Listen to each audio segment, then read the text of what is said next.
ভারত যে সময় খণ্ড হইল, খণ্ড ভারত হইতো নি না হইতো না, একগুলো বাইয়া মুসলিম লীগ বানাইয়া পাকিস্তান বানাইতা। আর বিরাট হস্তি হল তারা ভারতরে তকসিম করলে মুসলমানসকলের খতরার মধ্যে থাকবা, মুসলমানসকলের ক্ষতি বেশি হইব, আমরা তারারে লইয়া আমরা যে কুবত আছে কুবত লইয়া যদি আমরা তার একলগে থাকি তে আমরা ক্ষতিগ্রস্ত হইতাম না। কিন্তু মুসলমান ইসলামী রাষ্ট্র হইতো, হুকুমত হইব, আর একটা দেশ বনব যেন আল্লাহর আইন জারি হইব, তার স্লোগান একগুড়ো উলামায়ে কেরামে দিলা। আর একগুড়ো অখণ্ড থাকার মাঝে ভারতরে তকসিম না করিয়া থাকা বলা কইলা। ও তার ভিত্তিতেও তুমুল একটা ইয়া আছিল, দারুল উলুম দেওবন্দ দুই ফরিক হয়ে গেলা। এমনকি বড় বড় হস্তিসকল যারা দায়িত্ব দারুল উলুম দেওবন্দর দায়িত্বশীল, কারি তৈয়ব সাহেব মুস্তমিম দারুল উলুম দেওবন্দর পরিচালক, তাইন সহ আরও বহুত বুজুর্গসকল তারা গেলা গিয়া পাকিস্তানের পক্ষে মানে ভারত খণ্ড করার পক্ষে। আর আকল্লে কলিল মানুষ, বিশেষ করে শেখুল ইসলাম মদনী এই নইলা অখণ্ড ভারতের পক্ষে রইলা, তান লগে কিছু বায়ান রইলা, আর তাইন রইলা মজবুত রইলা অখণ্ড ভারতের পক্ষে গেলা না। শেষ পর্যন্ত দারুল উলুম দেওবন্দনে কারি তৈয়ব সাহেব, ইব্রাহিম বলিয়াবি সাহেব ও ধরনের হস্তিসকল দারুল উলুম দেওবন্দনে আইলা পাকিস্তানও আইয়া বিরাট বিরাট এক মাদ্রাসা করছেন। জামিয়া আশরাফিয়া লাহোর ইদ্রিস কান্দলুই সাহেবে বানাইছেন, দারুল উলুম করাচি মুফতি শফি সাহেবে বানাইছেন, ইউসুফ বিন নুরি সাহেবের মাদ্রাসা করাচিতে এক মাদ্রাসা বনছে।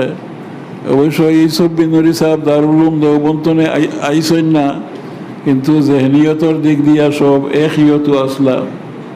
আইলা এক বছরের মাথাত কারি তৈয়ব সাহেব দারুল উলুম দেওবন্দ ইয়া আইছেন আর মাদ্রাসা কর্তা, এটা মনে মানব কিলা মানছেও না।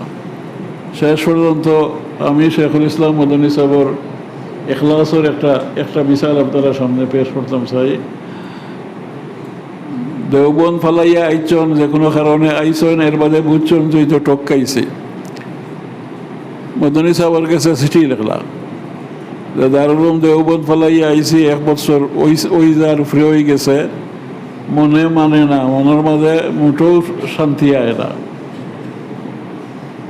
ওলান এক চিঠি লেখলা, শেখুল ইসলাম মদনী সাহেবের জবাব দিলা কিতাব তার লোকে এই যে বিভক্তি হইল দারুল উলুম দেওবন্দনে কারি তৈয়ব সাহেব আইয়া পাকিস্তান মাদ্রাসা বানাইলা। আর দারুল উলুম দেওবন্দ সদরুল মুদাররিসিন আসলা, এই সময় তাইন রইয়া মাদ্রাসা পরিচালনা করিয়া যাইতিলা। বড় বড় হস্তি সকল আইছেন, তাইন জবাবের মাঝে কইলা দারুল উলুম দেওবন্দর উহদায় এহতেমাম, দারুল উলুম দেওবন্দর যে আপনি মুহতমিম আসলা, ই এহতেমামর উহদা এখনও খালি। আমি আছি কোনো মতে দারুল উলুম দেওবন্দে চালাইয়া নিয়ার, আমি কিন্তু মুহতমিম হয়েছি না। যদি আপনি আইন তো দারুল উলুম দেওবন্দর উহদায় এহতেমামি উহদায় এখনও আপনার ইন্তজার করেন। আপনি যেদিন আইবা ওদিন মুহতমিম।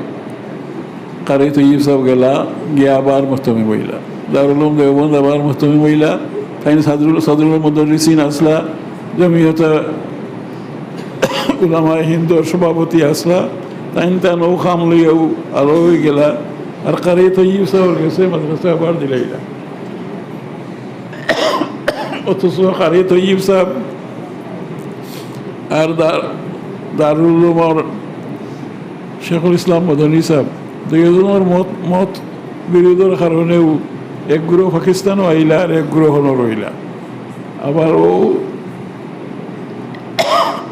কারি তৈয়ব সাহেবের কাছে না চিঠি গেল, চিঠি পাইলা, জবাবটা কিতা দিছিলা ওখানটা ইয়রা কইলা দারুল উলুম দেওবন্দর উহদায় এহতেমাম, আপনি যে মুহতমিম আসলা মুহতমিমের হুদাটা এখনো খালি।